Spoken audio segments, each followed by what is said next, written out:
Ser podcast.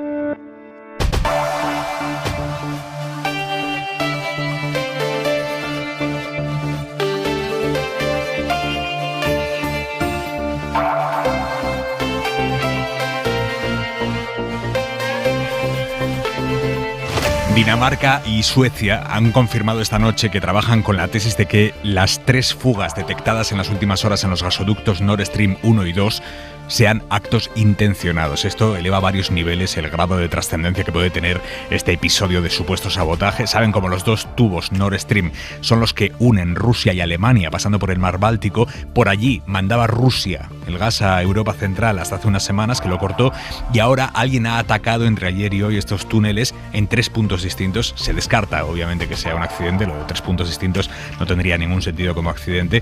Y Zelensky dice ya en público que, dice lo que los servicios de inteligencia occidentales comparten en privado con la prensa de cada país, que detrás de este sabotaje está Rusia.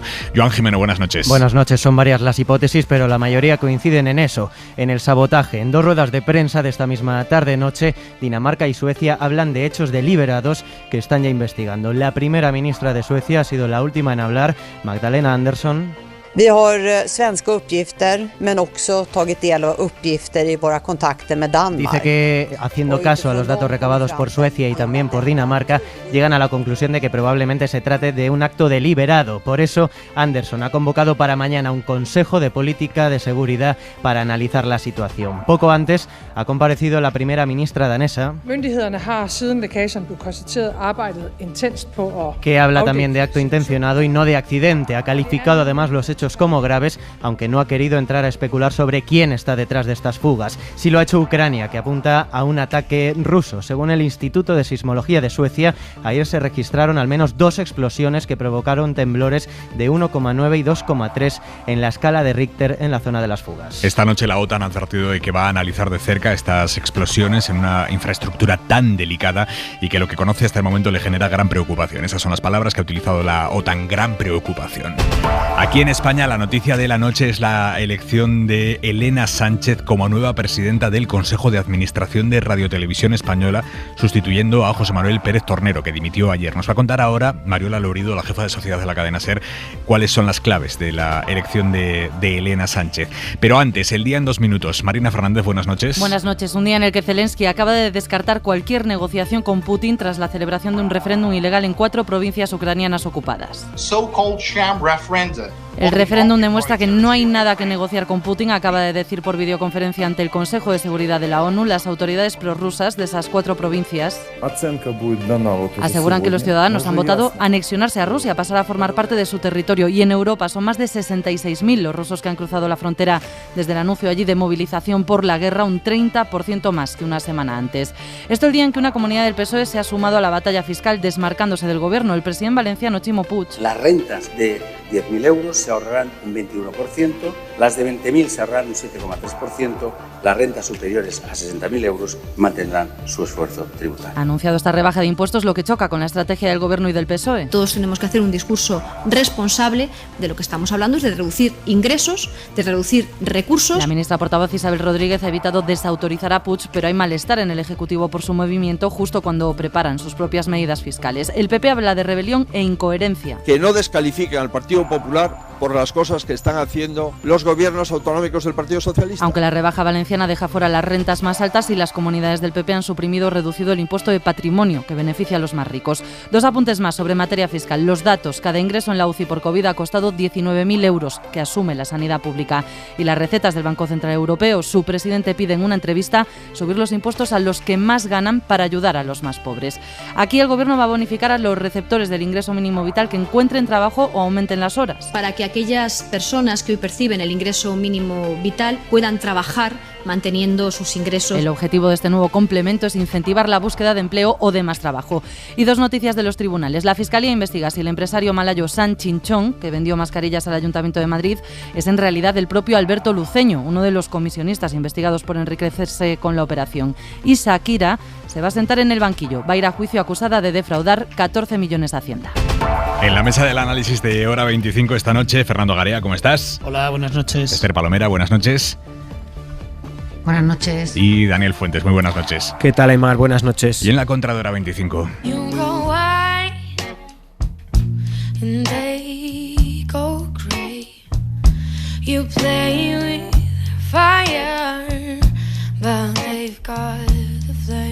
Manuel Javois, ¿cómo estás?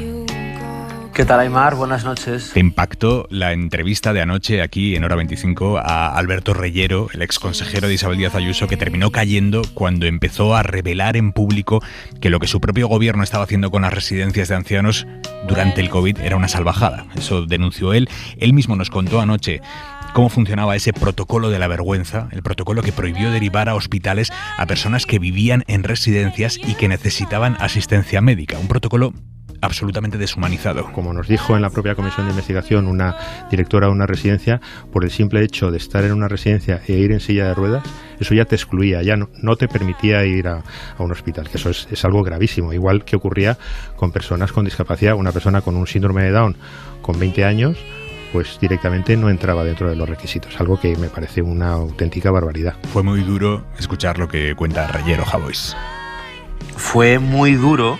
Es más duro aún comprobar cómo ese consejero responsable de las residencias de ancianos en Madrid denuncia estas cosas, trató de evitarlas, tiene todas las pruebas por escrito, eso lo dejó bastante claro en la entrevista, que él todo lo que había escrito y recibido lo tenía documentado, y es el único que no sigue en su cargo.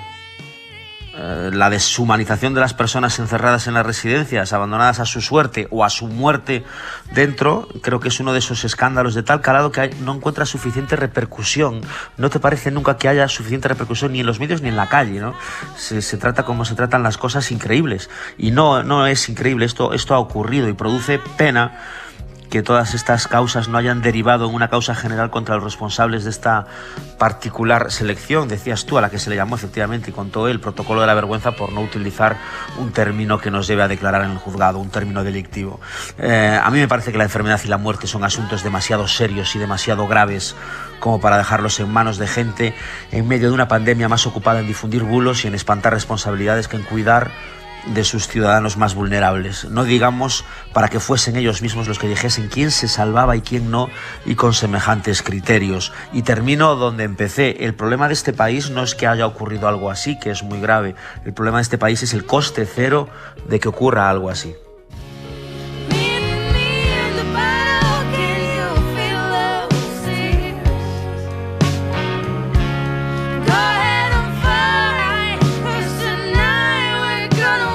Beso fuerte, Javois, esta mañana. Un beso grande, chao.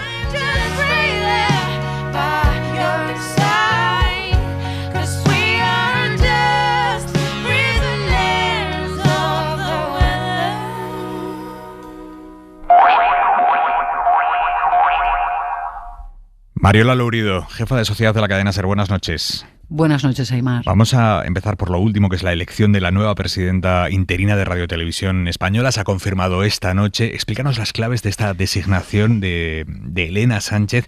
¿Quién es ella y por qué llega a lo más alto de la corporación tras la dimisión de Tornero? Bueno, te cuento porque esto tiene miga. Elena Sánchez, veterana periodista de Televisión Española, que conocimos todos en los telediarios, ¿no?, de los 90, ha sido elegida presidenta del Consejo de Administración, que no de la corporación, y esto es importante, con el apoyo de 5 de los 9 miembros que forman ahora mismo el Consejo tras la dimisión de Tornero. 2 votos de los 3 representantes del PSOE, uno de ellos fue el suyo propio, el de Elena Sánchez, los 2 de Podemos y el del PNV. Los 3 consejeros del PP presentaron su propia candidatura y el caso más llamativo ha sido el de Ramón Colom, otro histórico de Televisión Española, propuesto por el PSOE, que no ha querido respaldar a Elena Sánchez, se votó a sí mismo e incluso llegó a proponer como candidato al vocal del PNV, del Partido Nacionalista Vasco. Colom fue uno de los últimos apoyos de Tornero y, según fuentes del Consejo, nos dicen, está molesto con Moncloa. Este resultado tan ajustado en la elección de Elena Sánchez pone de manifiesto la situación de interinidad, ¿no?, y la debilidad de su presidencia, que es provisional. Elena Sánchez va a tener funciones limitadas y todas sus decisiones tienen que ser refrendadas por el Consejo de Administración. Tornero tenía más poderes, que era el presidente de la corporación, de toda la corporación. Por eso, PSOE y Podemos quieren que el Congreso elija cuanto antes, de forma urgente, al 10º consejero para cubrir la vacante que dejó Tornero y designar entonces a un nuevo presidente con todas las competencias, asumiendo todas las funciones. Tornero ha ido esta tarde a despedirse a ese consejo extraordinario, ha defendido su gestión y bueno, ha dejado, nos dicen, un mensaje un tanto enigmático. Les anunció que se iba a dedicar ahora a escribir artículos de prensa para contar y denunciar los males estructurales de Radio Televisión Española. Así que, ¿cómo? atención. O sea, que se va a poner a hacer columnas. Exacto, tribunas de prensa denunciando qué es lo que pasó y qué es lo que pasa en Televisión Española. Muy llamativo esto de empezar a escribir. Vamos a estar atentos a la revista de prensa. Las miserias de lo que uno ha vivido. Mariola, gracias, buenas noches. Venga, hasta luego, chao. Tu análisis, Garea, de estos movimientos en la radio y la tele públicas. Pues es lo que parece. Es tan sencillo y clásico como lamentable. Un gobierno que quiere controlar un medio público de comunicación. Eso es lo que ha ocurrido. Moncloa le puso la proa hace tiempo. La otra parte de la coalición, el líder del otro partido de la coalición, le puso velas negras y ha terminado como tenía que terminar, con su dimisión, porque no se podía forzar de otra forma la destitución. Fuentes. Pues si lo vemos de manera conjunta con otras instituciones que sufren pues procesos similares de desgaste institucional, la verdad es que la foto de conjunto es preocupante, porque uno puede pensar, bueno, son casos aislados, cada uno tiene vida propia, se explica por qué sí, pues Televisión Española, Tribunal Constitucional, Consejo General del Poder Judicial, CNMC, Instituto Nacional de Estadística. Yo creo que quiero pensar que cada una tiene su historia propia, sus razones, sus pros y sus contras. Pero es verdad que la foto de conjunto es bastante fea, pues porque da la sensación de que estamos asistiendo a un desgaste institucional, pues no sé si por falta de consenso o por exceso de intrusismo. En cualquier caso, no es sano. Palomera, ¿cómo lo ves tú? Bueno, la verdad es que efectivamente había perdido la confianza de quienes le propusieron para ese puesto, ¿no? Yo no conozco a ningún gobierno que haya renunciado a controlar la televisión pública. Ni este ni ninguno de los autonómicos que en este momento ejercen la responsabilidad de gobierno en las comunidades autónomas. Bueno, voy a rectificar, solo conozco uno.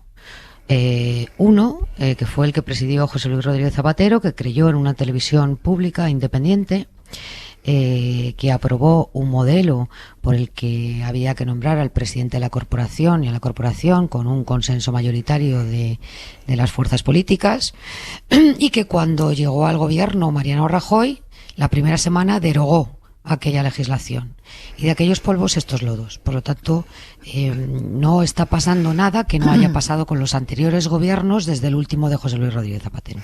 Bueno, a mí, si me permites, lo de perder la confianza del gobierno me parece un eufemismo, porque quien está al frente de un ente como Radio Televisión Española no tiene que tener la confianza del gobierno. Ha sido elegido por un sistema parlamentario, ese parlamento ha elegido un consejo de administración y a partir de ahí él no tiene que tener la confianza ni dejar de tenerla. Yo creo que lo que hay es, hablando claro, eso, el intento de un gobierno que tú has descrito, que hay muchos más precedentes, pero estamos en el de hoy, por controlar una televisión a un año de las elecciones, porque además sabemos la obsesión que hay con esto de que los medios no transmitimos qué es lo que hace el gobierno. Entonces empiezan por ahí un año antes de las elecciones. Insisto que me parece que por mucho que se edulcore, es lo que parece. Bueno, que ha perdido la confianza parece una obviedad, porque para ser nombrado y propuesto para el cargo tenía que tener la confianza. Digo yo, ¿no? O sea, que lo que es bastante obvio es que había perdido la confianza. Si no hubiera tenido la confianza del gobierno y de los partidos que llegaron a un acuerdo para uparle a ese puesto, no hubiera llegado hasta ahí, Fernando. Esto en todos los nombramientos que dependen de un gobierno. Sí, bueno, no depende exactamente de un gobierno. O alguien llega no a la depende... presidencia de la Corporación Radio Televisión Española o cualquier ente público con la desconfianza del partido que gobierna. Este nombramiento no es exactamente un nombramiento, complicado, no es un nombramiento directamente del gobierno, es fruto de un pacto Lo que quiero decir es que me parece que en unos medios de comunicación público, como algunos de Europa que tenemos como referencia, es que nadie se plantea si tiene la confianza o no del gobierno. Simplemente ha sido designado por un sistema que no es fácil, insisto, no es un sistema de designación directa, y a partir de ahí creo que es evidente lo que ha ocurrido. Bueno, veremos exactamente cuáles son los primeros pasos que da Elena Sánchez al frente del Consejo de Administración de Radio y Televisión Española. Hoy a lo que hemos asistido es a un desmarque de Ximo Puig respecto a la estrategia del PSOE o del Gobierno central de evitar el marco de las bajadas fiscales, que es un marco que el PP lleva una semana intentando imponer. El Gobierno, PSOE, también Unidas Podemos, se habían desmarcado de ese marco, el de las bajadas fiscales. Hoy Ximo Puig ha anunciado su propia bajada fiscal en la Comunitat Valenciana. Es una nueva tarifa autonómica del IRPF para este ejercicio. Nuevos tramos adaptados a la situación actual. Solo por este concepto, las rentas de 10.000 euros se ahorrarán un 21%, las de 20.000 se ahorrarán un 7,3% y las de 30.000 se ahorrarán un 2,2%. Las rentas superiores a 60.000 euros mantendrán su esfuerzo tributario. Por lo tanto, la Generalitat Valenciana baja los impuestos a todas las rentas inferiores a 60.000 euros y aumenta un 10% todas las deducciones autonómicas. Y aquí hay dos claves.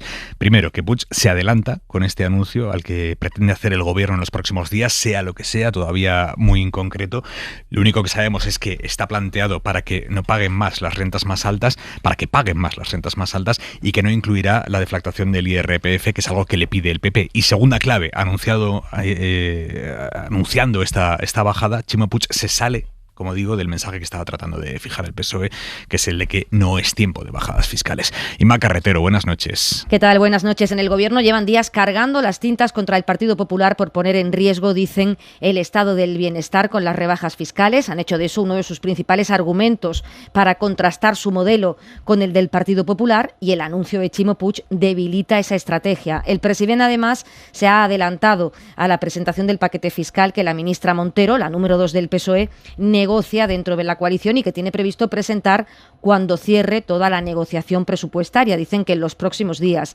Así que no ha sentado nada bien el planteamiento de la Comunidad Valenciana. Hay fuentes del Ejecutivo que creen que ese era el riesgo del dumping fiscal, que unas comunidades arrastren a otras. Creen que en eso es en lo que ha caído la Comunidad Valenciana, y opinan esas fuentes que, más allá del respeto a la autonomía fiscal, es contradictorio lo que plantea Puig. Pide recursos y renuncia a la recaudación. En la rueda de prensa posterior al Consejo de Ministros, hoy la portavoz se ha distanciado del planteamiento de la Comunidad Valenciana, aunque ha sido en el Congreso Patxi López quien ha situado el planteamiento del Gobierno de Puig en el marco de la derecha. Todos tenemos que hacer un discurso responsable. De lo que estamos hablando es de reducir ingresos, de reducir recursos. A mí las competiciones a la baja no me gustan mucho. Esto que suele decir la derecha, que el dinero donde está, mejor es en el bolsillo de la gente, es una falacia absoluta. Porque cualquier ciudadano o ciudadana que haga la prueba, como tengan que operar en un hospital y tenga que pagar la cuenta. Fuentes del Gobierno aseguran además que este es un mensaje peligroso de cara a las autoridades europeas, que han comprometido 140.000 millones para España. Daniel Fuentes, tu análisis. A ver, porque esto tiene muchas claves. Yo creo que la primera viene de lejos. Tú decías antes en la introducción que el Partido Popular lleva 1 o 2 semanas fijando el marco de la bajada de impuestos. Yo creo que es mucho más que 1 o 2 semanas, son años. De hecho, ese es su marco. De hecho, probablemente casi todo el mensaje de política económica del Partido Popular queda reducido a ese mensaje, un mensaje puramente hacendístico, y además desde el punto de vista de los ingresos, y además en la dirección de reducirlos. ¿Por qué estalla ahora? Yo creo que hay 2 razones de fondo. Una, esa guerra permanente, y yo creo que capitaneada desde la Comunidad Autónoma de Madrid por Ayuso desde hace tiempo, pero además porque se están negociando los presupuestos generales del Estado, por lo tanto toca hablar de dinero, además porque dentro de 6 meses hay elecciones autonómicas y municipales, y por lo tanto ese es un factor a tener en cuenta, pero sobre todo porque hay un dato objetivo. El dato objetivo es que la recaudación está batiendo todas las previsiones y todos los récords de recaudación previsibles, y por lo tanto la tentación de, en lugar de pararse a tener cabeza fría y decir, bueno, ¿qué es lo que requiere el momento económico? Visto que la recaudación va bastante mejor de lo que se podía prever. ¿Qué es lo que requiere hacer esa recaudación? ¿Existe un colchón fiscal para poder bajar a quién, cómo y de qué manera? ¿Debe destinarse a la reducción del déficit? Recordemos que el déficit público está todavía en 5% del PIB, la deuda en 115%. ¿Qué meses tenemos por delante? ¿Cuáles son las necesidades? ¿Hay prioridades de gasto? En lugar de hacer esa reflexión, pues la tentación de, oye, mi trocito del pastel, dámelo ya, que tengo elecciones dentro de 6 meses, es muy golosa, ¿no? Yo creo que se genera cierta ilusión fiscal, porque es cierto que, insisto, los datos de recaudación son extraordinariamente buenos, pero en un fenómeno inflacionario como el que estamos viendo, esto viene por oleadas. La primera oleada que llega a las administraciones públicas es la de los ingresos, es la de la recaudación por mayor consumo, mayores rentas de IRPF, también porque el empleo sigue dando buenos datos. La siguiente ola va a ser la del gasto, porque también a las administraciones públicas le van a subir sus gastos corrientes, sus facturas, sus gastos de personal y además sus decisiones de política económica, como por ejemplo la revalorización de pensiones u otras que puedan decidirse en los presupuestos generales del Estado. Por lo tanto, en esas 2 olas, la primera que llega a la playa es la de la recaudación, la segunda que vendrá después es la del gasto. Entre ambas olas tenemos una convocatoria electoral y por lo tanto es fácil caer en esa ilusión de, oye, venga, me dejo arrastrar por lo que yo creo que es un marco perdedor para el Partido Socialista, porque decida lo que decida en ese marco, es un marco perdedor frente al Partido Popular. No le vas a ganar al Partido Popular a debatir quién baja más o mejor los impuestos. Es que entre la fotocopia y el original todos sabemos cuál es el original. Sí, yo creo que nos hemos metido en estas últimas semanas especialmente en una especie de partida de ajedrez muy cortoplacista en la que a cada movimiento de uno llega movimiento del otro, en un tema que yo creo que es muy delicado como para no verlo con perspectiva, con profundidad y con un poco menos de improvisación. Y yo creo que se está denotando una enorme improvisación. Por ejemplo, el propio Ximo Puig hace apenas unos días pedía incluso mecanismos legales para impedir que las comunidades autónomas bajaran los impuestos que gestionan. Y resulta que hoy sorprende a todos, incluido a su partido y a Moncloa, con esta reducción de impuestos. Y lo que hace además es arruinar el discurso del gobierno de la Moncloa del Partido Socialista en 2 partes. Uno, en esto de que en este momento, con el nivel de gasto que hay, no se puede reducir el ingreso por la vía de los impuestos, y en segundo lugar porque no puede haber competencia de comunidades autónomas por los impuestos. Eso queda arruinado con lo de Ximo Puig. Queda la otra vía, que es la de, bueno, pero nosotros subimos a los ricos y el PP baja a los ricos. Pero digamos que el marco que se ha establecido de discusión, como decía Dani, y tiene toda la razón, es un marco que para el PP es mejor que se hable de estos temas, que no se hable de otros temas que son más incómodos, siempre ideológicos para el PP. Y claro, nos metemos en una vorágine de improvisaciones que hace que, por ejemplo, ayer la número 2 del PSOE, que además es ministra de Hacienda, salga en una rueda de prensa para anunciar que en los próximos días va a anunciar y va a presentar un paquete de reforma fiscal que no estaba previsto previamente y que se va a improvisar. Parece ser, por lo que cuentan, que va a ser una especie de ajuste de las tarifas del IRPF. No lo quieren llamar deflactación, pero sí lo que haces es reducir el impuesto de los que tienen, de los que declaran menos y subir el que los declaran más. En el fondo estás haciendo una deflactación para las rentas menores, pero llamado de otra forma. Parece que están en esa línea, pero no lo tienen decidido todavía, porque, insisto, es una cuestión improvisada. De la misma forma que improvisaron hace unos días, sin tenerlo tampoco resuelto, esto de que iba a haber un impuesto para los que ganaban más. Porque en el mes de junio habían rechazado una votación, una iniciativa de Unidas Podemos en ese sentido. Y ya no entro en el IVA del gas, el IVA de la luz, que después, justo de decir que no se iba a hacer, se hizo. Es decir, me parece que como estamos en vísperas electorales, como es obvio, aunque queda un año todavía y muchos meses todavía para las municipales y autonómicas, se han metido en esta especie de ajedrez cortoplacista que, insisto, me parece que es un tema muy serio como para hacerlo de esta manera. Palomera.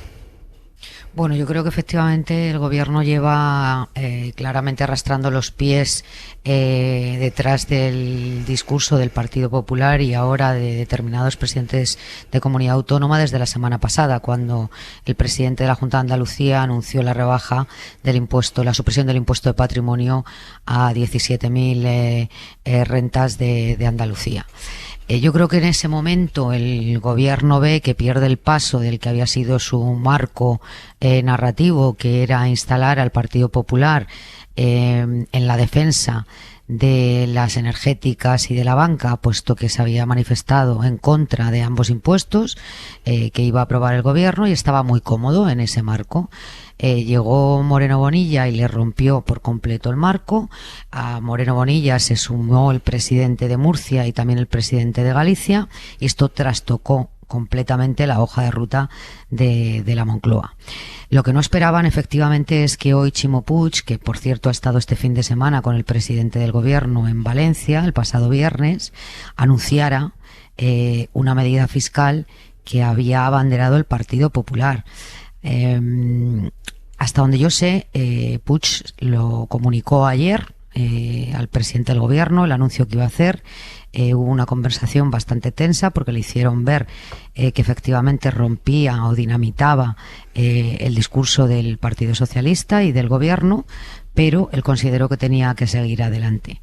A mí me parece que estamos en una disparatada campaña electoral, porque es verdad que lo que está haciendo Chimo Puig, que sus razones tendrá y sus motivos tendrá y sus argumentos fiscales también, es contrario en este momento a lo que recomiendan los organismos internacionales. Es decir, primero, en momentos de crisis y de escasez de recursos no conviene rebajar los impuestos para que los ingresos de las arcas públicas disminuyan, y en segundo lugar lo que hay que hacer es aprobar ayudas directas a las clases más desfavorecidas en esta crisis, y todo esto en un contexto en el que las comunidades autónomas todas no dejan de solicitar al gobierno central más recursos porque se consideran infrafinanciadas. Por lo tanto, no hay más explicación que unas elecciones autonómicas que están a la vuelta de la esquina y en las que el Partido Popular y el Partido Socialista han decidido afrontar una competición, desde mi punto de vista, muy disparatada. Conviene recordar en el caso de Valencia que es históricamente, junto con Murcia, son las dos comunidades más infrafinanciadas de acuerdo con el sistema de financiación autonómica. Son reivindicaciones ya semihistóricas de ambos territorios, se pueden añadir otros, pero estos dos son los más significativos. Por lo tanto, resulta poco coherente que una de estas comunidades más damnificadas por el sistema de financiación autonómica sea quien dé el primer paso en esta rebaja de impuestos. Pero a mí me gustaría focalizarme en lo internacional, puesto que estamos viendo el ejemplo del Reino Unido, que ha planteado en estos días pues un programa de rebajas fiscales masivas, que no ha sido en absoluto bien acogido ni por los mercados financieros. La prima de deuda se ha ido a máximos desde 2008 en el caso del Reino Unido, ni por los organismos internacionales. Por lo tanto, y fijaos las declaraciones del economista jefe del Banco Central Europeo de hoy mismo, que hace un razonamiento extremadamente sencillo. Dice, mira, visto los meses que tenemos por delante, lo que anticipamos es que vamos a necesitar recursos para proteger a las familias y a las empresas en situación de mayor precariedad y las más vulnerables. La pregunta que nos hacemos es ¿cómo podemos financiar de la mejor manera posible estas ayudas? Y la respuesta que se da es: esto debe estar condicionado, esta financiación debe estar condicionado a generar la menor distorsión posible en la inflación, que ya tenemos un problema serio, y además el menor daño posible al déficit. Y lo que concluye el economista jefe del Banco Central Europeo es que dentro de todas las alternativas no recomienda las rebajas generalizadas de impuestos, sino las subidas focalizadas a las rentas bajas para financiar a las rentas altas, para financiar con estos ingresos políticas focalizadas de ayudas a los agentes económicos que más lo necesiten. Era el argumento que utilizaba el gobierno contra el discurso del Partido Popular cada vez que pedía. Claro, pues es el gran mérito de Ayuso. Nos habían convencido, y lo digo con ironía, nos habían convencido de que en este momento no era posible bajar impuestos, por lo que dices, porque hace falta más gasto, y además nos habían dicho esto de que se entraba en competencia unas comunidades con otras, y muy importante, el propio Chimo Puig y el resto de dirigentes socialistas decían: cómo bajar los impuestos en tu comunidad y luego vas a pedirle más dinero al Estado. Pues creo recordar que comunidades como Valencia pedía recientemente más dinero al Estado. Y ojo que hay algún varón socialista más que se lo estaba pensando. Lambán lo ha dejado hoy en el aire y ha venido a decir que también estaba pensando si lo hacía, hasta el punto de que entre todos esos varones regionales lo que están apurando, insisto, al gobierno es para que el gobierno al final tenga que hacer este retoque de tipos de IRPF, ya veremos a ver cómo de profundo es, pero va a hacer ese retoque de tipos, pero lo que, insisto, me parece que funcionar con esa improvisación, que además hemos tocado otros episodios, hay otros respecto a otros impuestos, respecto al impuesto de las energéticas y los bancos, se corrió y se hizo deprisa y corriendo como proposición de ley de los grupos, que es una cierta, digamos, anomalía, aunque sea legal, en lugar de hacerlo como proyecto de ley, pese a que se ha trabajado desde Hacienda, precisamente para hacerlo antes de que Europa saque lo suyo, para no tener que decir que es una imposición de Europa, sino que es algo que propone el gobierno. Es decir, yo creo que me parece, yo no soy quien para dar consejos, pero convendría un poco de sosiego en un tema tan delicado, porque además hay un tema también de credibilidad que creo que es muy importante. Es un intangible económico que no se mide en cifras, pero cuando un gobernante, cuando un ministerio de Hacienda, cuando un portavoz del gobierno o del partido dice no se puede hacer esto por esto y por esto, o se debe hacer esto por esto y por esto, no se puede estar cambiando ese discurso porque, insisto, hay un intangible que es la confianza en ese gobierno, que creo que es muy importante para la economía, corrígeme. Sí, no solo en el gobierno, que es obviamente quien toma las decisiones y debe asumir el desgaste de tomarlas, sino la confianza en el sistema fiscal, en el sistema tributario, en el Estado de Derecho, en la sociedad que nos damos y que queremos construir. Yo insistía las primeras veces que hablábamos en esta misma tertulia sobre la recaudación prevista de los impuestos sobre los beneficios extraordinarios de las energéticas o de la banca, que bueno, son cantidades considerables, no las vamos a despreciar, pero que estábamos hablando de 0,3 de PIB, que es muchísimo dinero, 7.500 millones de recaudación potencial en 2 años, pero que en realidad no cambian la fotografía de conjunto de la sostenibilidad de las cuentas públicas. El mensaje potentísimo que hay detrás se trata de legitimar las decisiones que estemos tomando en materia fiscal y en materia de sociedad, puesto que en el mismo paquete que estamos metiendo estos ingresos tributarios, pues los acompañaremos de otras políticas de gasto, y es esa foto de conjunto la que sin este tipo de contribuciones o de tributos, pues queda coja. Hay algo que me ha llamado la atención, Daniel, y bueno, te lo he oído más veces. Y es que tú tienes la tesis de que el PSOE debería huir como de la peste del marco fiscal. O sea, que no hay una opción ganadora para el PSOE en ese marco, proponga lo que proponga. No es huir como de la peste, pero el PSOE tiene dentro de su narrativa económica otras ventajas competitivas. Tiene una visión mucho más de conjunto, tiene una visión panorámica, tiene posicionamientos macroeconómicos, tiene una narrativa internacional, tiene un dominio de los temas energéticos, conoce perfectamente las consecuencias en términos de política monetaria de los aumentos de los tipos de interés, conoce perfectamente los parámetros de sostenibilidad del Tesoro, tiene una política del mercado laboral muy clara, con reformas, con leyes, con resultados, vamos a decir, pragmáticos, tiene una voluntad de llegar a un pacto de renta, es decir, tiene un conjunto de herramientas de política económica a cuyo debate no comparece el Partido Popular. El Partido Popular lo centra todo en el tema fiscal. Yo creo que es un error estratégico por parte del Partido Socialista olvidar los otros 10 ámbitos de actuación que cambian la vida de la gente y centrarse uno en el que, no digo que no haya que dar la batalla, por supuesto que el tema fiscal y tributario es esencial, es ideológico, debe darse siempre. Me permito aportar que en las encuestas cualitativas que se llama que tiene el Partido Popular y que maneja el Partido Popular, salía precisamente como el tema más favorable de ellos en la conversación pública, el tema impositivo, el tema de los impuestos, con razón o sin ella, con justicia o no, pero figuraba en las encuestas internas que manejan. Bueno, pues razón de más para no ir al terreno de tu competidor directo o para ir con una estrategia preparada, con una estrategia ofensiva, defensiva. Lo hemos visto más veces, acordados en la campaña electoral de las últimas elecciones autonómicas en Madrid, donde clarísimamente uno de los ejes vertebradores del mensaje del Partido Popular era el tema fiscal, con sucesiones y donaciones, clarísimamente. Entonces hablaba menos de patrimonio, pero era un poco la misma idea. el Partido Socialista no compareció a ese debate, esa es la realidad, no compareció a ese debate. Entonces uno puede pensar que no es un terreno ganador, pero aunque no sea un terreno ganador, tú tienes que tener tu narrativa, y a lo mejor demoscópicamente no es lo más interesante defender un impuesto sobre sucesiones y donaciones, pero si piensas que es lo correcto, debes defenderlo. Yo creo que aquí estamos un poquito ante un tema de principios o demoscopia. ¿Por qué se decanta uno? Oye, ¿creemos en la fiscalidad del impuesto de sucesiones y donaciones? ¿Creemos en la fiscalidad del patrimonio, del capital, bajo la fórmula que sea? Pues oye, la demoscopia dirá lo que sea, pero uno tiene que hacer lo que cree que tiene que hacer. Palomera, minuto y resultado de la negociación presupuestaria. Yo creo que... No, solamente añadir que yo creo que desde luego la izquierda tiene que comparecer en ese debate. No es un debate clarísimamente ideológico y tiene que defender sus posiciones. Respecto a sucesiones y donaciones hay más dudas, pero patrimonio es un impuesto que en la propia izquierda ha sido cuestionado, la izquierda europea y la izquierda española, ¿no? Por lo tanto, yo creo que sí tiene que comparecer en ese debate, y además tiene que comparecer clarísimamente con los parámetros en los que hasta ahora se había movido la izquierda. Quiero decir, ¿a quién condona o rebaja los impuestos la derecha española? Esta es la clave. Sí, Palomera, claro que hay que comparecer. ¿En perjuicio de quién rebaja los impuestos la derecha española?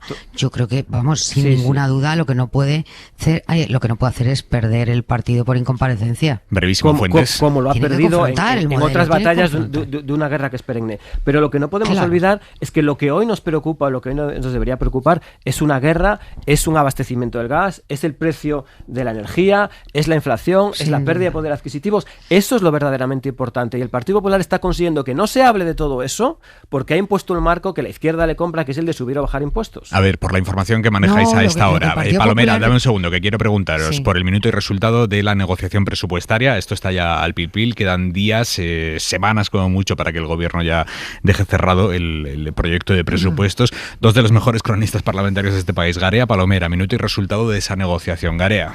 Está en marcha, pero no cerrada, queda mucho. Y por cierto, hoy estoy muy crítico. La Constitución, aunque hace mucho que este tema se ha saltado por tema formal, establece que los presupuestos deben enviarse a final de septiembre, y llevamos ya unos cuantos años saltándonos este calendario. Hoy vienes 30, con todo. ¿no? Perdón. Palomera. Sí, yo creo que está encarrilado, no cerrado. Y además me permito añadir que habrá alguna negociación que no tiene que ver estrictamente con el tema presupuestario o monetario por parte de los partidos catalanes, y que va a tener que ver seguramente, me suena, con las causas pendientes que tienen los procesados por el proceso. Ahí lo dejamos. Hora 25, seguimos. Ahí lo dejamos. Por cierto, una arista más, ahora que hablábamos de impuestos, y lo mencionábamos a las 8. Cuando hablamos de impuestos hablamos de cómo financiar servicios públicos, básicamente. Hoy hemos sabido lo que costó de media cada ingreso hospitalario de cada paciente con COVID en el primer año de la pandemia. Casi 6.000 euros el ingreso de cada paciente, casi 6.000 euros. Y si el paciente necesitó UCI, el coste del ingreso se disparó a 19.000 euros por paciente. Son datos del Ministerio de Sanidad. Teresa Rubio. Concretamente del Registro de Actividad de Atención Sanitaria Especializada del 2020. Ese año algo más de 248.000 pacientes tuvieron que ingresar en un hospital por culpa del COVID. Estuvieron allí una media de 11 días en cama convencional, y el coste de la estancia fue de 5.822 euros por persona. Esto en planta. Si nos fijamos en la UCI, el número de días de ingreso fue mayor en este servicio, 15 días de media, y el coste estimado fue de casi 19.000 euros por paciente. Pero, bueno, lo que decíamos a las 8, ninguno de esos pacientes tuvo que pagar ni un euro al salir del hospital, ni los que hubiesen podido pagárselo sin problemas, ni siquiera quienes ni sueñan en tener esos 19.000 euros en la cuenta nunca. Eso se llama seguridad social, y eso se paga con impuestos. Y hablando de dinero, el Consejo de Ministros ha aprobado hoy un plan para evitar que las personas que cobran el ingreso mínimo vital rechacen trabajos por temor a perder esa ayuda. A partir de ahora se les va a dar un dinero extra a las personas que, recibiendo el ingreso mínimo vital, encuentren trabajo o aumenten el número de horas en su jornada laboral, en su semana laboral. Elsa Llorente. Julia vive en Madrid, tiene 3 hijos a su cargo. Es además víctima de violencia machista. Sufrí maltrato psicológico desde el mes pasado. Empecé a recibir 115 euros de ingreso mínimo vital. Julia además trabaja media jornada, por lo que gana 600 euros al mes. Ella el año que viene se verá beneficiada por la medida del gobierno. Hasta ahora el ingreso mínimo vital garantiza unas rentas mínimas para quien lo percibe. Si esa persona encuentra empleo, cobrará su salario y el ingreso mínimo vital complementará lo que le falte hasta llegar a su renta mínima garantizada. Pues bien, a partir del año que viene, el gobierno pagará un complemento más, de forma que una persona tendrá esa paga extra por haber tenido empleo y se verá incentivada a seguir aumentando sus horas de trabajo para conseguir su plena inclusión social. Rafael vive en Sevilla. Él y su mujer, con 2 hijos a cargo, perciben 1.170 euros de ingreso mínimo vital. Las personas que percibimos este ingreso, lo que verdaderamente queremos es tener un trabajo estable y aparte te aporta otras cosas como la garantía de una nómina. Julia y Rafael ven bien que se incentive así el trabajo. Me parece que cualquier incentivo a personas de las más desfavorecidas como somos nosotros me parece bastante acertado. Lo necesitamos porque cuesta mucho. Cualquier ayuda extra pues no viene mal, pero que se mire bien. O sea, que se mire bien es lo único que pido. Esta bonificación no precisa de papeleos, la gestiona directamente la Administración y es temporal.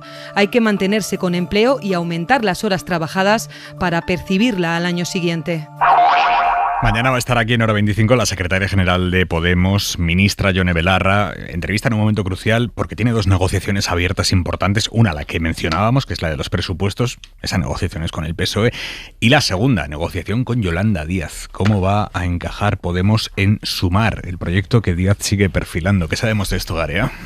Pues poca cosa. De momento ya dio el paso Yolanda Díaz del equipo, digamos, de expertos que se supone que es para hacerle el programa. Yo no sé cómo encaja luego ese programa con el resto del proyecto y el resto de formaciones que se puedan incorporar a ese proyecto, pero efectivamente queda la pata de Podemos que no es fácil de encajar, sobre todo si se planteara queda mucho, pero si se plantean en términos de porcentajes en las listas, términos, digamos, de poder en el sentido estricto de cuando se hacen unas listas. Pero claro, también hay que encajar, como digo, el tema del programa electoral, que no sé cómo cuadra con esto del comité de expertos. Pero bueno, es verdad que queda un año para las generales, antes son las municipales y autonómicas, y es muy probable que hasta que no pasen esas elecciones locales no termine de despegar ese proyecto. Palomera. Bueno, yo creo que la negociación con Unidas Podemos, la negociación en lo que respecta a los presupuestos, tiene que sortear algunos obstáculos, como son la ley de vivienda y la ley de seguridad ciudadana, más allá de las diferencias que hay en materia de defensa que se están intentando perfilar en estos momentos.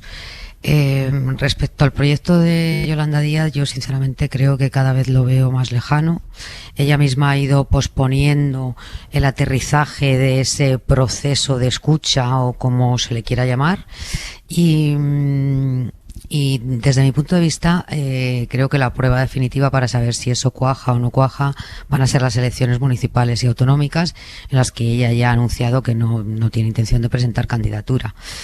La relación entre Unidas Podemos y Yolanda Díaz es manifiestamente mejorable, por ser muy generosos en la expresión, y creo que unos no se lo van a poner fácil a los otros y otros no se lo van a poner fácil a la una. Yo creo que no han aprendido la lección de lo que pasó en Andalucía, en las últimas elecciones andaluzas, y que vamos a asistir a una representación muy similar, lo cual es una pésima noticia para la izquierda, porque en la medida en que el proyecto de Yolanda Díaz no consiga un determinado objetivo electoral, va a ser muy complicado que la izquierda reedite la alianza que tiene en este momento para estar en el gobierno de España. Fuentes. Yo es que era defensor de esta tesis que yo creo que compartimos casi todos, de que el mayor problema de Sumar era el encaje de Podemos y concretamente del núcleo más próximo a Pablo Iglesias en el proyecto de Sumar. Ese es un problema, pero yo creo que ya hay otros problemas bastante más graves o bastante más definitorios que ese. Es una herramienta que, en palabras de la propia Yolanda Díaz, no está pensada para una competición electoral. Y a partir de ahí pues es muy difícil pensar, bueno, es verdad, hay ese hito intermedio de las elecciones municipales y a lo mejor pues se trata simplemente de ganar tiempo, porque sería muy extraño presentarse como competidor electoral y no concurrir a la próxima cita, es verdad que eso sería muy extraño, por lo tanto a lo mejor pues se trata exclusivamente de ganar tiempo para, una vez salvado ese hito, entonces armarse, pero no da la sensación de que eso se esté articulando como una maquinaria electoral en la que tienes que tener unas herramientas para competir, entre otras. Una muy clara que se tiene, que es el cartel electoral. Obviamente hay una número uno muy evidente, carismática y con todas sus virtudes para ejercer ese papel, pero faltan muchos ingredientes. Falta una estructura, falta un partido, falta un territorio, falta una organización, falta programa, y sobre todo falta ese colmillo que no se ve, y yo creo que si ya no le han nacido ni los dientes de leche a la criatura, mal vamos con los colmillos. Bueno, mañana a ver qué nos cuenta la ministra Yone Belarra, aquí secretaria general de Podemos, que por cierto está a punto de dar a luz. Bueno, hablando de cuestiones internas, Isabel Díaz Ayuso, la presidenta de la Comunidad de Madrid, presidenta del PP de Madrid, ha tenido que reconvertir unas jornadas que ella había vendido como una gran convención ideológica del PP de Madrid para rearmar ideológicamente el partido y tal, de cara a las autonómicas del mes de mayo. Lo ha tenido que convertir en unas discretas jornadas técnicas. Y esto, que puede parecer una cosita sin ningún interés para la mayoría de la gente que pueda estar escuchándonos, empieza a cobrarlo cuando uno se entera de por qué ha hecho Ayuso ese cambio. Y en su equipo, en el equipo de Ayuso, acusan a la dirección nacional del PP, o sea, al equipo de Feijóo, de haber impedido a Ayuso organizar esa gran convención que tenía previsto, alegando que no quieren que ella organice un foro de ese tipo sin que desde el equipo de Feijóo hayan puesto fecha aún a su propia convención nacional. Mariela Rubio, buenas noches. ¿Qué tal? Buenas noches, Aymar. Sí, Ayuso se comprometió en mayo a celebrar esta convención y lo hizo alegando que su congreso había sido extraordinario y por lo tanto sin ponencia ideológica. Aunque esta era la intención de Díaz Ayuso, esa ambiciosa convención se ha transformado finalmente en solo 5 jornadas temáticas que van a tener lugar en distintos puntos de Madrid entre octubre y febrero. El motivo: fuentes de toda solvencia consultadas por la SER apuntan a la intervención de Génova como elemento determinante para este cambio. Según estas fuentes, la Dirección Nacional trasladó a la presidenta madrileña que no resultaba procedente celebrar un cónclave de este calado ideológico antes que el PP a nivel nacional. Recordamos que Núñez Feijóo no ha celebrado todavía una convención y, aunque tiene previsto hacerlo en los próximos meses, tampoco ha aclarado si esta va a incluir ponencia ideológica. En cualquier caso, finalmente Ayuso ha aceptado buscar una fórmula técnica distinta a la convención ideológica y dar un paso atrás ante los recelos mostrados por la dirección de Núñez Feijóo. Y en Cataluña, el presidente de la Generalitat, Pere Aragonès, se ha sacado hoy un conejo de la chistera ante la amenaza que le había lanzado Junts per Catalunya de abandonar el gobierno de coalición por no avanzar lo suficiente a la independencia. Bueno, Aragonès ha propuesto por sorpresa impulsar un acuerdo de claridad a la canadiense, un acuerdo de claridad para concretar qué condiciones deberían darse para que pueda haber un referéndum pactado con el Estado y de qué modo podría celebrarse ese referéndum, que, como digo, es algo muy parecido, ese acuerdo de claridad, a lo que hizo Canadá en su día con el Quebec. Quiere sumar apoyos Aragonès entre los partidos catalanes para luego llevarlo a la mesa del diálogo, pero claro, y al otro lado de la mesa del diálogo, hoy el gobierno ya ha dicho que no tiene ninguna intención de entrar en este debate y tampoco parece que la iniciativa de este acuerdo de claridad haya servido para mejorar la sintonía entre Esquerra y Junts. Radio Barcelona, Xavi Abello, buenas noches. Hola, buenas noches. Lo cierto es que Junts prácticamente ha ignorado esta propuesta que ha hecho el presidente y se ha centrado en criticar que Aragonès, a su parecer, no está cumpliendo el acuerdo de investidura, hasta el punto que ha acabado advirtiendo hace tan solo unos minutos que si esa confianza entre ambos socios no se resuelve, le pedirán que se someta a una cuestión de confianza. I davant d'un problema de confiança, li demanarem, si no hi ha aquestes garanties i no hi ha aquesta concreció, li demanarem que se someti a una cuestión de confianza al Parlamento de Cataluña. Ha sido la advertencia que ha lanzado el diputado Albert Batet. Junts tampoco ha aludido en su discurso, sin embargo, a la posibilidad de marcharse del gobierno. En cualquier caso, la propuesta de Aragonès no ha hecho por ahora pues recoser heridas internas, a pesar de afirmar que este pacto de claridad reforzaría la reivindicación de la autodeterminación que ambos partidos defienden y que sería la vía más rápida para avanzar a la independencia. Vull proposar un acord de claredat. Quiero proponer un acuerdo de claridad al Estado. Un acuerdo que identifique cuándo y cómo Cataluña puede volver a ejercer el derecho a decidir, como lo han hecho Canadá y Quebec. El Canadà Y entre el resto de partidos, pues este acuerdo de claridad tampoco ha suscitado entusiasmo, no lo ha hecho en la CUP, que lo ve inútil. El presidente ha interpelado también a los partidos no independentistas para defender este debate sobre un referéndum pactado. De hecho, Aragonés ha recordado que esta misma idea la propuso el PSC en el año 2016, hoy la han rechazado, o también los comunes durante el año 2017, y de hecho los comunes han sido el único partido que han sido algo receptivos con esta propuesta.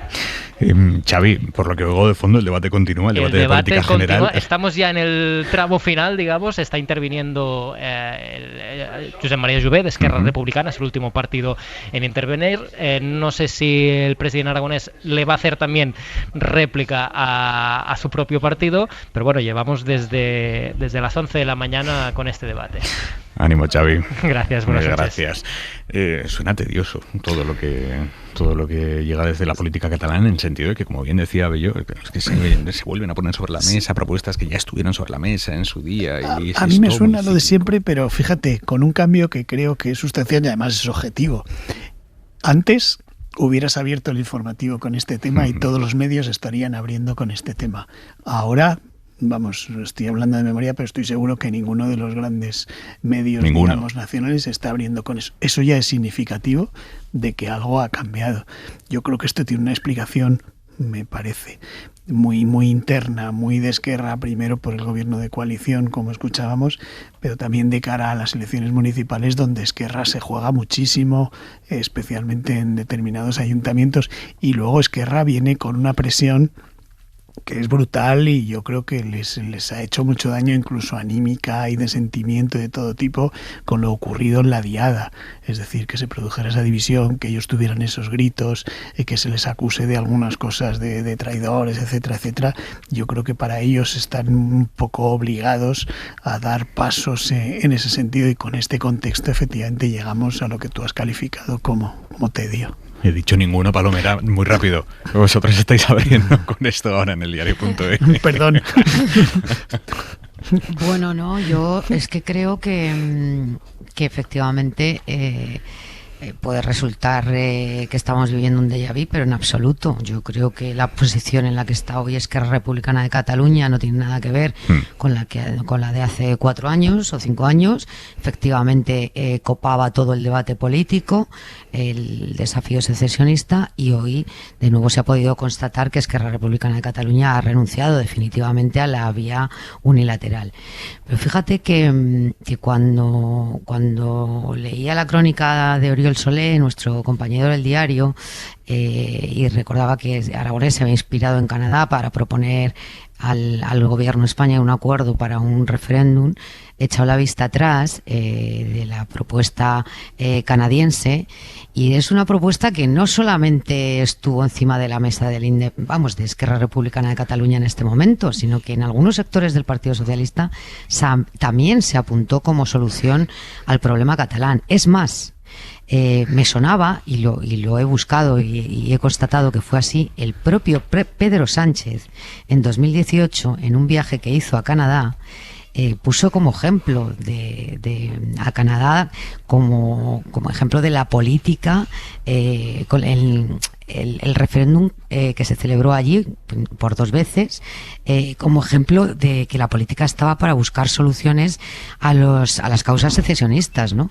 Y por lo tanto yo, en fin, no lo echaría en saco roto. No sé de qué se está hablando. Efectivamente, el presidente aragonés hacía alusión al bloqueo de la mesa de diálogo, puesto que de ahí no está saliendo absolutamente nada, pero cuidado, porque en el marco del partido de los socialistas catalanas esta propuesta hace años estuvo sobre la mesa. Brevemente, Dani.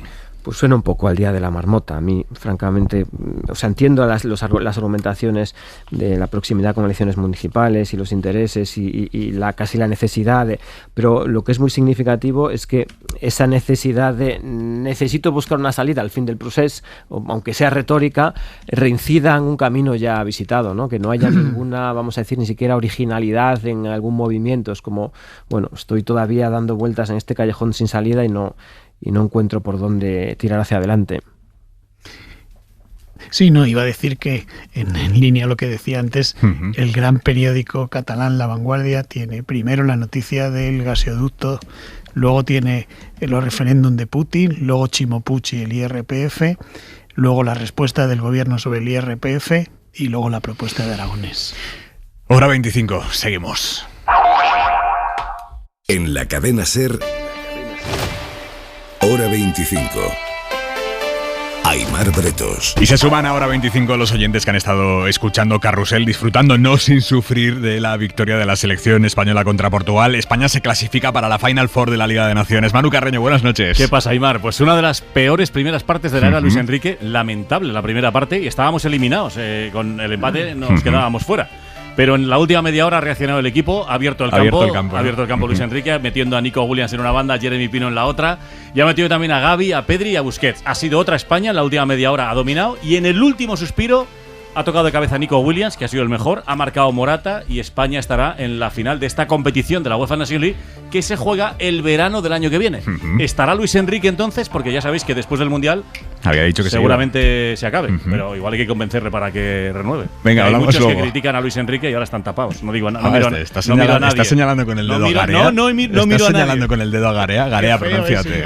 Sí, qué feo. Hasta luego, Manu. Adiós, Aimar. La ropa para mañana. Carbo, buenas noches. Muy buenas noches. Pues nos mantenemos con esta idea de estas situaciones de entretiempo que nos invitan a abrigarnos a primeras horas de la mañana. Mañana mínimas prácticamente idénticas a las de hoy. Fresco, frío en el interior y en pueblos de montaña. Durante la tarde, como en general todavía va a hacer sol, la sensación será de ambiente agradable, incluso en el sur y en el Mediterráneo, ambiente un poco cálido. Nubes abundantes en el Cantábrico con chubascos, no lloverá en todo momento, también en la vertiente norte de los Pirineos, y algunas tormentas van a descargar con fuerza en la mitad este de Cataluña. Carbo, hasta mañana. Adiós.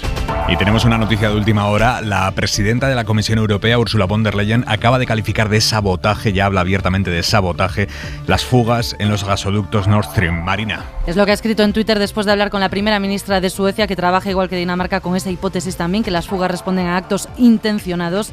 Y es dura von der Leyen, que advierte cualquier interrupción deliberada de la infraestructura energética europea activa es inaceptable y conllevará la respuesta más fuerte posible. La presidenta de la Comisión pide investigar los incidentes hasta aclarar totalmente su causa. En eso están Dinamarca y Suecia. Los sismólogos de este último país detectaron ayer 2 explosiones en el Báltico, exactamente en la zona de la infraestructura en la que están las fugas y coincidiendo con el momento en que se produjeron, y sus datos descartan terremotos o corrimientos de tierra, apuntan, como decimos, a 2 explosiones. La operadora de esos gasoductos asegura que es imposible estimar cuánto tiempo podría llevar la reparación. Y hoy, excepcionalmente a esta hora, por lo excepcional de la noticia, la mirada de Vidal Folk. Fuertes fugas en el gasoducto nórdico, el que conecta Rusia con Alemania, Dinamarca y otros países. El gas se escapa a borbotones. Es algo muy sospechoso, por inhabitual. Solo parecen posibles 3 explicaciones. Una súbita avería múltiple, no parece muy probable. Otra, un acto terrorista de algún grupo descontrolado, sería bastante insólito. La tercera posibilidad, una operación más o menos amparada o dirigida por el Kremlin o círculos cercanos a él. Si esto fuera así, el asunto resultaría peor que grave. Indicaría que la escalada de tensión decretada por el invasor de Ucrania desborda más y más líneas rojas. Una acción violenta junto a la costa europea.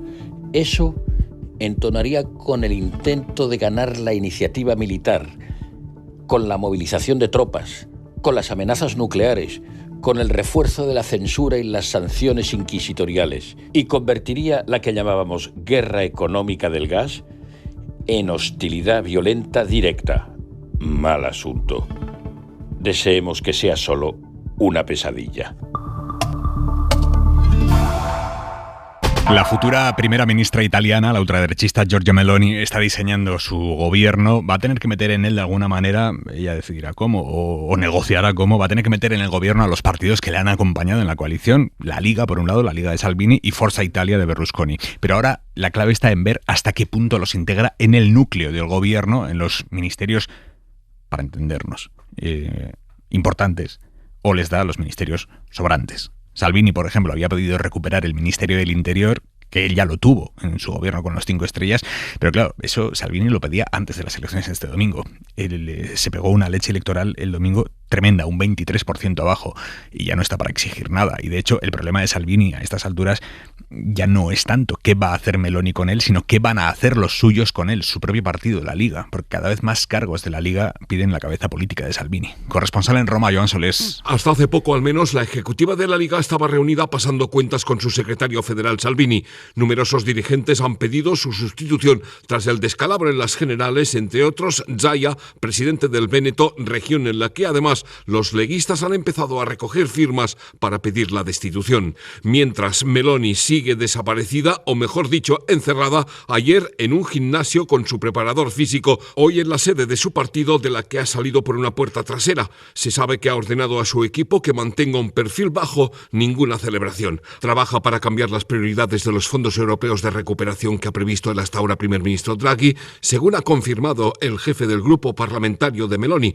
precisamente el mismo día que Bruselas ha desbloqueado a Italia otros 21.000 de los 214.000 millones que le fueron asignados, y dirigentes del resto de partidos de la izquierda y centro se ponen las manos en la cabeza por intentar cambiar las reglas del juego antes de empezar el partido. Y el PP europeo, gracias Joan, el PP europeo está reunido ahora mismo en Grecia. De hecho, los jefes del grupo parlamentario están cenando en este momento en Creta, discutiendo qué hacen ahora que su partido en Italia, el representante del PP europeo en Italia es el partido de Berlusconi, Forza Italia, y ha quedado subordinado a la estrategia que decida seguir en los próximos años la ultraderechista Meloni, que va a ser la primera ministra.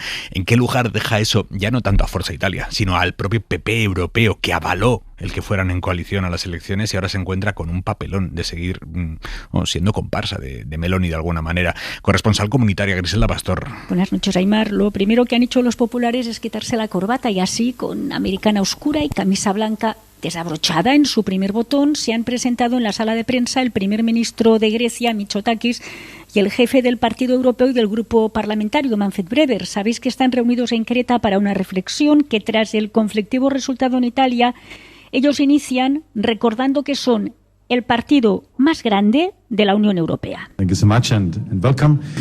The EPP Group is the biggest political family in the European Parliament. Gracias y bienvenidos. El Grupo Popular es la familia política más grande del Parlamento Europeo y de Europa toda entera. Y ya está. Ni una alusión a su pacto de Roma y nada sobre el giro político al que este les obliga. Hay que decir que no ha habido preguntas en la sala de prensa. En Creta no hay prácticamente representación italiana y sobre todo falta el muñidor del acuerdo con Fratelli d'Italia, el expresidente de la Eurocámara, Antonio Tajani, bien conocido en España porque como comisario y como presidente del Parlamento fue siempre el hombre de Rajoy en todos los problemas y el que hoy pide tiempo asegurando que Meloni y su partido no son antieuropeos, o sea que en su ausencia es difícil para los populares ningún debate a fondo, o al menos así lo ven desde la dirección del grupo parlamentario. Hoy satisfecho especialmente porque la Comisión, aprobando la segunda entrega de los fondos de recuperación para Italia y a la espera de la confirmación de los gobiernos, envía como primer mensaje un gesto de amistad, nos dicen, a quienes hasta hoy eran gente intratable. Y después del silencio de Feijóo del domingo y del silencio de Feijóo del lunes, hoy el líder del PP español, hoy Feijóo, ya sí ha aclarado qué le parece a él la victoria de Meloni. Espero que algunas manifestaciones durante la campaña electoral se maticen y Italia no abandone el compromiso con el euro y el compromiso con la Unión Europea. Pero ya le digo que el Partido Socialista ha sacado un mal resultado y el Partido Popular en Italia también no ha sacado un buen resultado. Reflexiones sobre el nuevo escenario europeo post-seísmo italiano. Garea. Bueno, es curioso desde el punto de vista de lo del Partido Popular Europeo, como creo que fue en febrero cuando Feijóo fue a la primera reunión, había sido el pacto en Castilla y León del PP con Vox y le cayó el chorreo del Partido Popular Europeo por pactar con la ultraderecha, y ahora resulta que es el Partido Popular Europeo el que incluso colabora en ese acuerdo con la ultraderecha en Italia. de lo que hemos oído, yo sigo estando muy preocupado. Me parece que el hecho de que un partido fascista pueda llegar al gobierno de nuevo en Italia me parece que es preocupante para todos, para los españoles además, porque esta mujer, todo su ideario lo expuso en un mitin en Andalucía y fue aplaudida por los asistentes y dio paso además a otros dos que también la aplaudieron, que fue Macarena Olona y Santiago Abascal, y a mí me parece que el hecho de que un partido que esté en el Congreso de los Diputados aplauda ese discurso tan terrible que se escuchó en Andalucía, me parece que es preocupante, y me parece preocupante obviamente por el lado de Europa. Y bueno, desde luego para los italianos y sobre todo las italianas ese discurso. A pesar de eso, sí que parece, y esto no quita un ápice esa preocupación, que ella va a buscar un gobierno que por el momento no asuste. Italia además recibe muchos fondos europeos, depende mucho de la Unión Europea y probablemente intente mostrar una cara más amable, menos en el inicio. Tiene una situación económica Italia, digamos que complicada, y supongo que intentará tranquilizar a Italia, a Europa, si es que es posible que personajes así lo tranquilicen. Fuentes. Pues sin ser experto en las singularidades italianas, que seguro que las hay y muy notorias, a mí el resultado me viene a corroborar que dos errores en los que a lo mejor de análisis en los que desde luego yo incurría, y seguramente no seré el único. La creencia de que el cordón sanitario es la mejor manera de parar a extremismos, en este caso de extrema derecha, y el otro principio que, bueno, yo no defendía tanto, pero que claramente era el caso italiano, de que, bueno, a veces no está tan mal una solución tecnocrática, porque al final hace falta alguien que ponga un poquito de orden, gente estudiada, formada, con su corbata, limpitos y bien aseados, y al final resulta que el mejor ejemplo, ¿no?, de gobiernos tecnócratas y de pactos incluso imposibles para frenar lo que queremos frenar, ninguna de esas dos barreras han funcionado. Eso nos debería llevar a una reflexión. Es verdad que luego hay particularidades del propio sistema electoral, lo mismo que en Francia explican las propias singularidades francesas, que el cordón electoral en Francia haya funcionado mejor por sus particularidades del voto presidencial. No tenemos que olvidar que la izquierda ha ganado el voto popular de manera claramente en estas elecciones, pero han sabido competir mejor. La derecha ha sabido competir mejor, ha ido unida, la izquierda ha ido dividida, y eso también cuenta, ¿no? Hay que saber competir. La otra idea que, por supuesto, me preocupa, comparto la preocupación a la que hace alusión Fernando. Yo quiero creer que que el grado de institucionalidad italiano es al menos igual de fuerte que el que hemos visto en Estados Unidos o que el que hemos visto en el Reino Unido, y que hemos visto episodios pues como el de Trump, como el de Bolsonaro en Brasil, como el Brexit en el Reino Unido. Aquí también hemos visto procesos similares, el de Vox todavía más incipiente, tiene más recorrido, no está maduro, veremos a dónde nos lleva, pero bueno, ya tenemos a Vox en un gobierno autonómico. Hemos visto también una evolución de Podemos, del primer Podemos, que cuestionaba incluso el pago de la deuda pública y algunas cosas que hace años que no está en su programa ni en su diario y tal. La institucionalización de algunas fuerzas que aparecen como, no sé si antisistema o más radicales, pues bueno, yo creo que las instituciones, el grado de institucionalización de los países occidentales europeos a los que nos estamos refiriendo, pues tiene cierta capacidad de resistencia. Por lo tanto, yo confío que sea el caso de Italia. Mencionabas la irrupción de Vox en un primer gobierno autonómico aquí en España, que es el de Castilla y León. Hoy el vicepresidente de la Junta, Juan García Gallardo, que es de Vox, ha recurrido a un asesinato machista que tuvo lugar ayer en Palencia para fijar su posición política. 24 horas después de que esa mujer, la víctima, fuera asesinada por su pareja, hoy Gallardo ha publicado un mensaje en el que dice: pronto todas las víctimas de violencia serán tratadas por igual y no se alimentarán políticas identitarias discriminatorias por razón de sexo. La violencia no tiene género. Esto es lo que ha dicho García Gallardo. Es increíble, ni 24 horas después del crimen machista, que por cierto deja 2 hijos huérfanos de 2 y 7 años, y Vox usándolo para sus cuitas, Palomera. Bueno, yo creo que esto nos lleva a lo mismo de Italia. Creo que nos sorprenden las declaraciones del vicepresidente de Castilla y León en la línea de lo que ha desplegado desde que conocemos de su existencia política, el negacionismo de la violencia machista. Lo que me sorprende aún mucho más es el silencio del presidente de Castilla y León, Quiero decir, hay antes según qué cosas que la derecha tradicional, el Partido Popular, no puede permanecer impasible. Porque en cierto modo lo que ha ocurrido en Italia, es que la extrema derecha y el fascismo ha acabado fagocitando a la derecha clásica. En un proceso que empezó ya hace tiempo de normalización y blanqueamiento político, social e incluso, si me atrevería a decir que también mediático, de las posiciones de la derecha radical y más extrema, ¿no? Y al final pasa lo que pasa. Yo creo que en Europa y en España estamos viendo algo de eso. Ya no sirven para nada los cordones sanitarios, ya no sirven para la izquierda las alertas antifascistas, y entonces hay un cambio de patrón, que es el de la tolerancia con este tipo de fuerzas políticas que todos sabemos dónde nos llevan. Y yo creo que todo esto se está produciendo con la colaboración imprescindible de los populares europeos y de los populares españoles. Hablaba antes, Fernando, del famoso mitin que dio Meloni al inicio de la campaña electoral en Andalucía, y que había sido del agrado del electorado presente, al menos en el acto de Vox.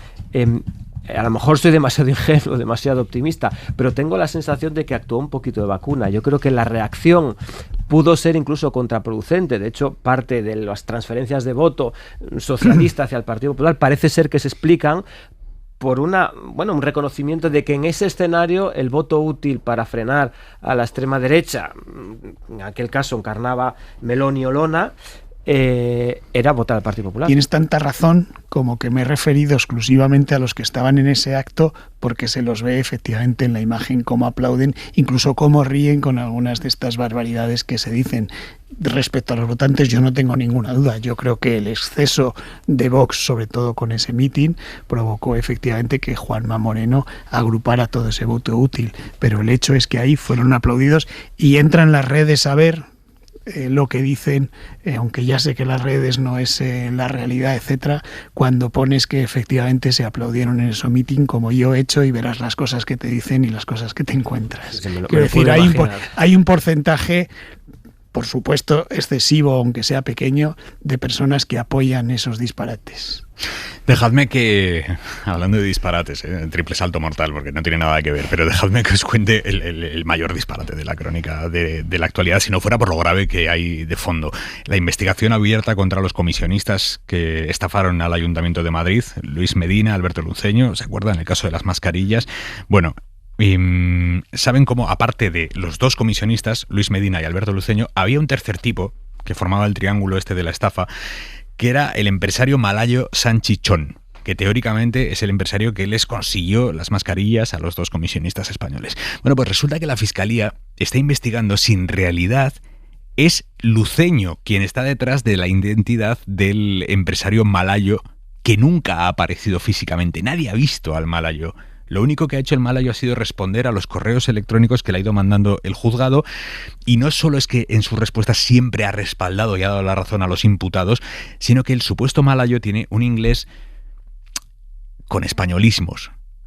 Por ejemplo, para responder a la pregunta de si conocía a Luceño o a Medina, Sanchichón escribió: "To Mr. Alberto Luceño, yes.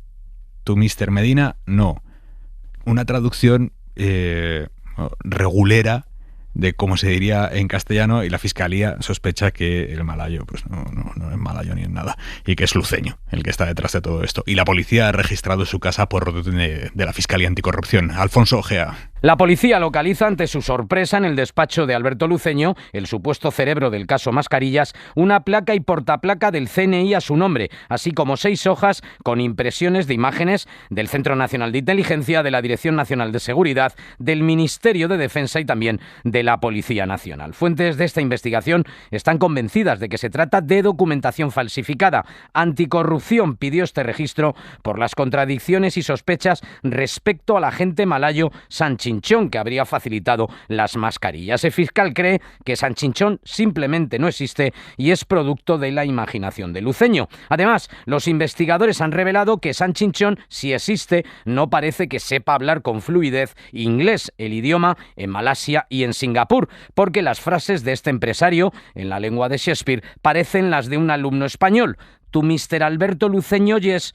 to Mr. Medinano. Al supuesto empresario asiático le ha faltado escribir Relaxing Cup of Café con leche. Bueno, esto que, como digo, ya de por sí es tremendo, lo es aún más cuando esta semana hemos sabido que Feijóo ha fichado para su equipo a la alta funcionaria del Ayuntamiento de Madrid, Elena Collado, que era la responsable de gestionar o vigilar la compra del material sanitario, que quien se comió la estafa con patatas, además. Bueno, pues Feijóo la ha hecho nueva responsable del PP en materia de eficiencia y modernización del sector público, Isabel. El nombramiento ha salido del Comité Ejecutivo Nacional que ha celebrado el partido esta semana. Collado, dentro del organigrama, dependerá de la Vicesecretaría de Economía que dirige Juan Bravo, con ese puesto, responsable de eficiencia y modernización del sector público. Collado es una alta funcionaria con una trayectoria muy ligada a las administraciones del PP. Alcanzó, de hecho, la Secretaría de Estado de Función Pública en la época de Cristóbal Montoro en Hacienda y ahora es coordinadora general de presupuestos en el Ayuntamiento. Y fue ella, así se lo dijo al juez, quien comandó las negociaciones con Alberto Luceño para la compra de las mascarillas, de los guantes y los test que estaban ofreciendo al Ayuntamiento los comisionistas. Fue ella la que le mandaba WhatsApps a Luceño advirtiéndole de que el material era de mala calidad, la que le escribió: por favor, llámame, esto es lo peor que me ha pasado en la vida, por Dios, dime algo, nos han estafado seguro. Y después de unas gestiones del comisionista para tranquilizarla, Luceño le mandó esta nota de voz a Collado. Y ya está, ¿vale? O sea que nada, súper majo el tío, todo coordinado, y te quito un problema.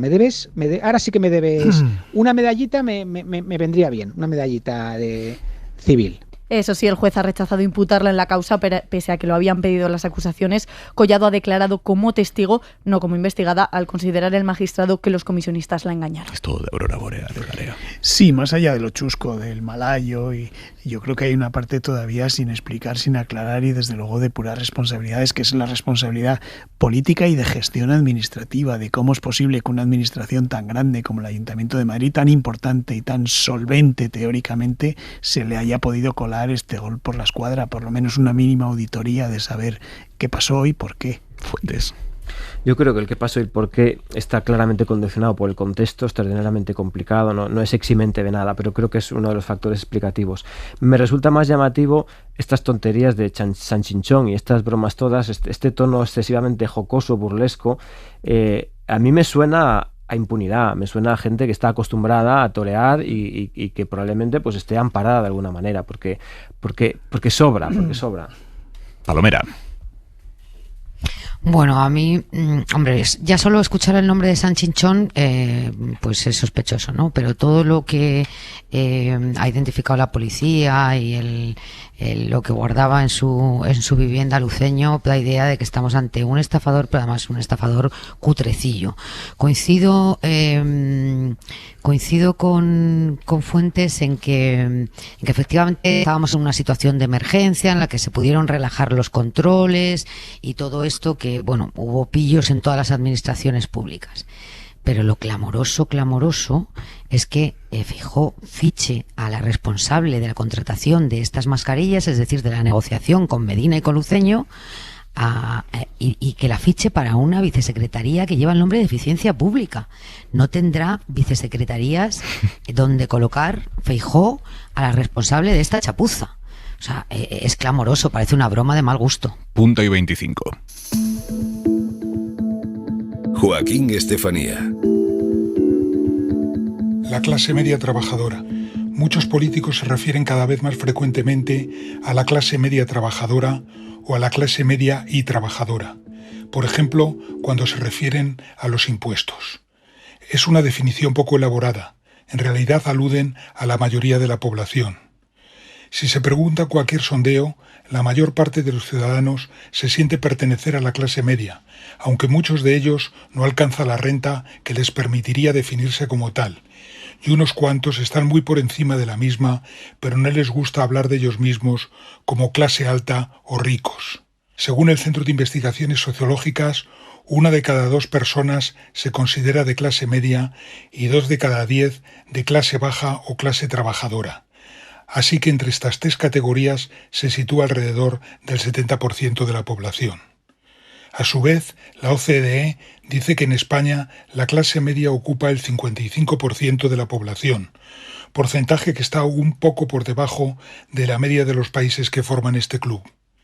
Según la profesora de Historia Económica Estrella Trincado, clase media son las personas o los hogares que no disponen de capital suficiente para vivir y que tienen que trabajar para hacerlo. Hablemos de mayorías electorales. Punto y 25. Entonces, Manu, ¿va a seguir Luis Enrique o no? A mí me gustaría que siguiera, pero creo que no va a seguir. Pero es verdad que la decisión, hasta que no acabe el Mundial de Qatar, yo creo que no va a cambiar. Luis Enrique dijo que después del Mundial comunicará si sigue o si no. Tiene contrato hasta el Mundial. Y yo creo que no va a cambiar su decisión. Pero a mí me gustaría que siguiera, entre otras cosas, porque lleva 3 competiciones y en una hemos sido finalista, en otra semifinalista en la Eurocopa y aquí ya estamos en semifinales. Y porque la selección, con sus días mejores y peores, creo que está haciéndolo bien. Aunque a todos seguramente que nos faltan jugadores porque todos llevamos un trozo de seleccionador dentro. Pero creo que no va a seguir. Venga, planteamos el debate ahora en el larguero. Daniel Fuentes, Esther Palomera, Fernando Garea, un abrazo a los 3. Adiós, buenas noches. Un abrazo. Buenas noches. Hasta mañana, descansen. Hora 25, con Aimar Bretos. Suscríbete a Hora 25. Todos los episodios y contenidos adicionales en la app de Cadena SER y en nuestros canales de Apple Podcast, Spotify, iVoox, Google Podcast y YouTube. Escúchanos en directo en la SER de lunes a viernes a las 8 de la tarde.